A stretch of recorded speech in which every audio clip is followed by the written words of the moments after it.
ബിസ്മില്ലാ അൽഹംദുലില്ലാ. പ്രിയമുള്ള സമസ്തക്കാരെ, സമസ്തയിലുള്ള പ്രത്യേകിച്ച് സാധാരണക്കാരോടാണ്, സലഫികളായ ഞങ്ങൾക്ക് നിങ്ങളോടൊരു ബാധ്യതയുണ്ട്. നാളെ അള്ളാഹുവിൻ്റെ മുമ്പിൽ ഒരു ഉതിർ ബോധ്യപ്പെടുത്താൻ വേണ്ടി മാത്രമാണിത്. ഈ ഒരു 10 മിനിറ്റ് നിങ്ങളൊന്ന് ശ്രദ്ധാപൂർവ്വം നിങ്ങൾ കേൾക്കണം. നോക്കൂ, നാളെ പാരത്രിക ലോകത്ത് നമുക്ക് വിജയം നേടണമെങ്കിൽ നമ്മുടെ വിശ്വാസം നന്നാവണം.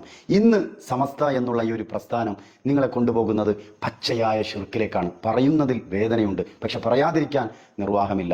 കാരണം നമുക്ക് ഈ സമൂഹത്തോട് ബാധ്യതയുണ്ട്, അത് നിർവഹിക്കുകയാണ്. ആദ്യത്തെ ഒരു ക്ലിപ്പ് നിങ്ങൾ കണ്ടു നോക്കൂ. എല്ലാ മുറാദും ഹാസിലാക്കി കൊടുക്കണേ പാപ്പ, തൊട്ടകാര്യം വിജയിപ്പിക്കണേ പാപ്പ, പാപ്പന്റെ പൊരുത്തം സഹായം നോട്ടുണ്ടാണ് പാപ്പ, ആക്കിപ്പത്ത് നന്നാക്കി തരണം പാപ്പ. കണ്ടല്ലോ സഹോദരങ്ങളെ, അള്ളാന്റെ റസൂലിനെ ഉപ്പാപ്പ ഉപ്പാപ്പ ഈ മജ്ലിസ് കാണുന്നില്ലേ എന്ന രൂപത്തിൽ അള്ളാന്റെ റസൂലിനെ വിളിച്ച് പ്രാർത്ഥിക്കുകയാണ്. ഏതൊരു കുട്ടിയോട് ചോദിച്ചാലും പറയും പ്രാർത്ഥിക്കേണ്ടത് അള്ളാഹുവോട് മാത്രമാണ് എന്ന്. ഇത് പുരോഹിതന്മാരാണ്. അടുത്തുള്ള ആളുകൾ ആമീൻ ആമീൻ എന്ന് പറയുന്നുണ്ട്. ഇത് പ്രാർത്ഥനയല്ല എന്ന് നിഷേധിക്കാൻ ആരെക്കൊണ്ടും സാധ്യമല്ല. ഇനി ഇതൊരു അബദ്ധം സംഭവിച്ചതാണോ? ഒരിക്കലുമല്ല. അടുത്ത ക്ലിപ്പ് നിങ്ങൾ കണ്ടു നോക്കൂ. ബദ്രീങ്ങളെ വിളിച്ചു ദ്വാരനാൽ മുശരിക്കാവുന്ന അവർ പറയുന്നത്. ബദ്രീങ്ങളെ വിളിച്ചു ദ്വാരനാൽ മുശരിക്കാവുന്ന അവർ പറയുന്നത്. മജ്ലിസുന്നൂർ ബഹുമാനപ്പെട്ട സയ്യിദ് ഹൈദർ അലി ശിഹാബ് തങ്ങളാണ് നമ്മളുടെ ഇതുവരെ സമ്മാനിച്ചിരിക്കുന്നത്. നോക്കൂ, സമസ്തയിലെ മുഷാവറ അംഗത്തിൽപ്പെട്ട ഒരു പ്രഗത്ഭ പണ്ഡിതനാണ് ഉമർ ഫൈസി. അദ്ദേഹം എന്താണ് പറഞ്ഞത്? ബദരീങ്ങളെ വിളിച്ച് ദുആ ചെയ്താൽ മുശ്രിക്കാണെന്നാണ് ഇവിടുത്തെ സലഫികൾ പറയുന്നത്. അപ്പൊ ഇവരുടെ വാദം എന്താണ്? ബദരീങ്ങളെ വിളിച്ച് ദുആ ചെയ്യാമെന്നാണ്. നോക്കൂ, എത്രത്തോളം അധപ്പതിച്ചു. 100 വർഷം കൊണ്ട് ഈ സമസ്ത ഉണ്ടാക്കിയത് ഇതാണ്. ഈ സമൂഹത്തെ എത്തിച്ചത് ഇവിടത്തേക്കാണ്. ഇത് പച്ചയായ യാഥാർത്ഥ്യമാണ്, നിഷേധിക്കാൻ സാധ്യമല്ല. ഇത് സമസ്ത വിഭാഗമായാൽ ഇനി AP വിഭാഗം നോക്കൂ, അവരുടെ നേതാക്കൾ ചെയ്യുന്ന പ്രവർത്തനം കണ്ടു നോക്കൂ. ഈ മജ്ലിസ് ഏറ്റെടുക്കണേ തങ്ങളെ, സ്വീകരിക്കണേ തങ്ങളെ, കബൂൽ ചെയ്യണേ തങ്ങളെ, ഇജാബത്തുള്ള മജ്ലിസാക്കണേ തങ്ങളെ, തങ്ങളെ ഞങ്ങളെ ഏറ്റെടുക്കണേ തങ്ങളെ. കണ്ടല്ലോ, മമ്പുറം തങ്ങളെ എന്ന് വിളിച്ച് പ്രാർത്ഥിക്കുകയാണ്. ഈ മജ്ലിസ് കാണുന്നില്ലേ, ഞങ്ങൾ സ്വീകരിക്കണേ എന്ന രൂപത്തിൽ. ലക്ഷക്കണക്കിന് ആളുകൾ ഓൺലൈനിലൂടെ ആമീൻ പറയുന്നുണ്ട്. മദനീയത്തിന്റെ നേതാവാണ്, AP വിഭാഗത്തിന്റെ വലങ്കയാണ്. ആളുകളെ പച്ചയായി ഷിർക്കിലേക്ക് നയിക്കുകയാണ്. മമ്പുറം തങ്ങളെ വിളിച്ച് പ്രാർത്ഥിപ്പിക്കുകയാണ്. ഇതും ഒരു അബദ്ധം സംഭവിച്ചതാണോ? ഒരിക്കലുമല്ല. അടുത്ത ക്ലിപ്പ് നിങ്ങൾ കണ്ടു നോക്കൂ.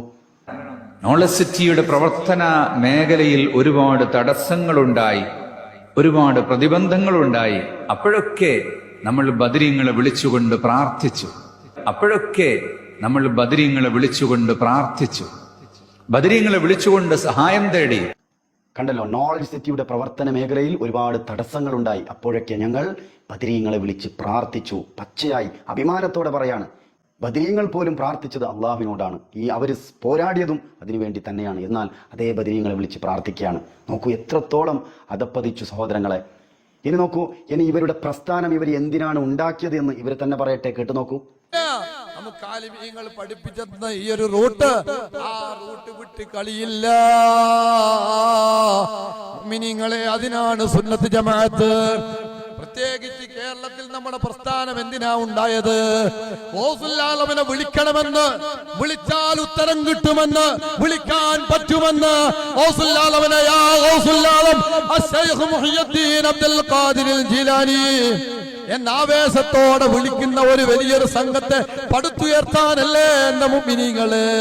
മുത്തുനബി സല്ലല്ലാഹു അലൈഹി വസല്ലമ തങ്ങളുടെ മൗലിദ് ഓതുന്ന, അവിടുത്തെ ജന്മദിന ആഘോഷത്തിൽ സന്തോഷിക്കുന്ന ഒരു വലിയൊരു വ്യൂഹത്തെ ഉണ്ടാക്കാനല്ലേ നമ്മുടെ പ്രസ്ഥാനം ഇവിടെ ഉണ്ടായിട്ടുള്ളത്.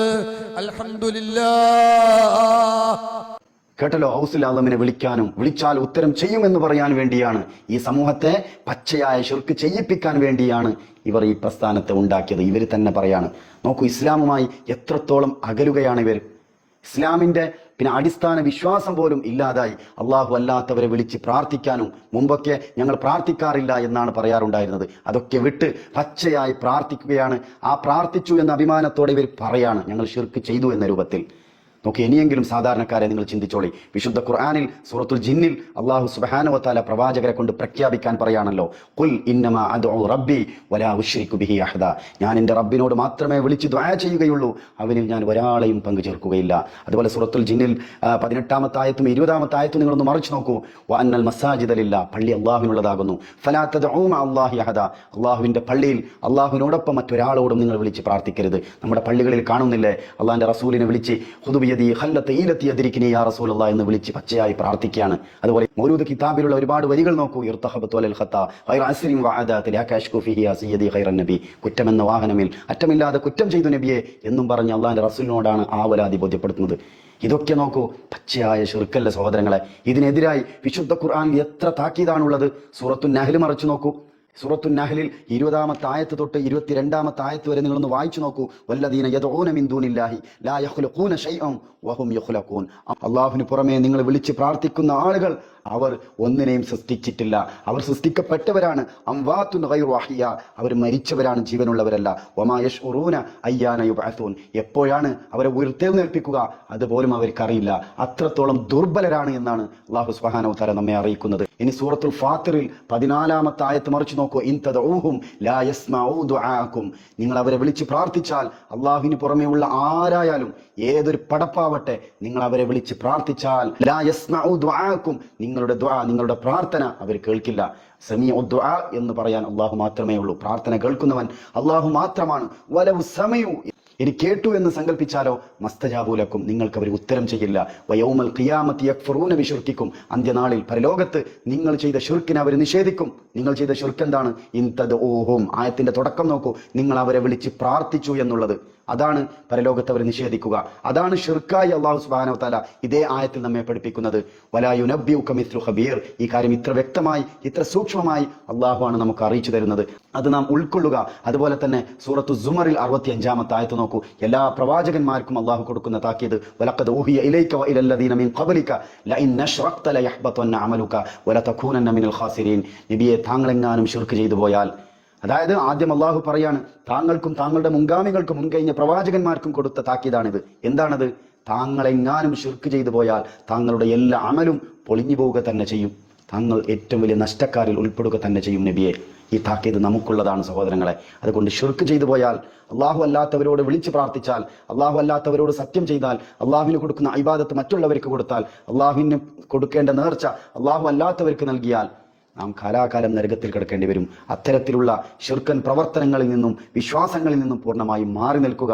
യഥാർത്ഥ അഹ്ലു സുന്നയുടെ വിശ്വാസത്തെ ഖുർആനിൽ നിന്നും സുന്നത്തിൽ നിന്നും പഠിക്കുക. അല്ലാഹു സുബ്ഹാനഹു വ തആല അനുഗ്രഹിക്കുമാറാകട്ടെ. അസ്സലാമു അലൈക്കും വറഹ്മത്തുള്ളാഹി വബറകാതുഹു.